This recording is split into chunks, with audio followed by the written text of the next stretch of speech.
Нови инструменти за јакнење на прекограничната соработка, модернизација на инфраструктурата и дигитализација која ќе ги поврзува луѓето и обезбедување на социјална кохезија, за да се спречи одливот на млади како европски, а не само балкански проблем. Тоа ќе бидат главните приоритети на едногодишното македонско претседавање со Јадранско-јонската група за соработка. Не може да се гради европска иднина без да се осигура иднина таму каде што луѓето живеат, порача министерот за европски прашања Орхан Муртезани. Токму заради ваквите причини се додава и петиот столб кој што е за социјална инклузивност.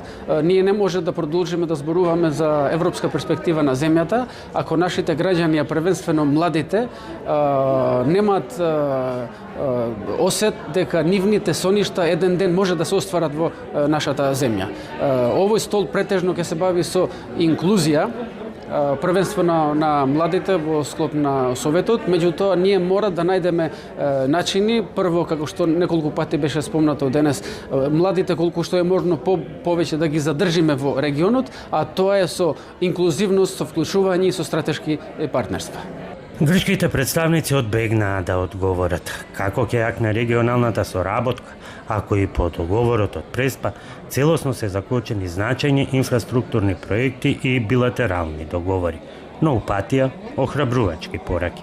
Greece, as the oldest member state of both EU and NATO, is a true pillar of stability. Therefore, we're always available to help and assist partners like North Macedonia, which has the presidency for the next term, in order to, let's say, have or create tools that would really enable the younger generation to stay here. Станувајќи членка по потпишувањето на договорот од Преспа, македонското претседавање доаѓа во клучна година, во која, како што се најавува, Европската комисија подготвува измени на стратегијата со која Јадранско-јонската груп иницијатива ќе се усогласи со останатите европски инструменти, но и фондови, а се со цел да се забрза регионалната соработка и приклучувањето на регионот на Западен Балкан кон Европската Унија. Открит за Телма, Боги Христов.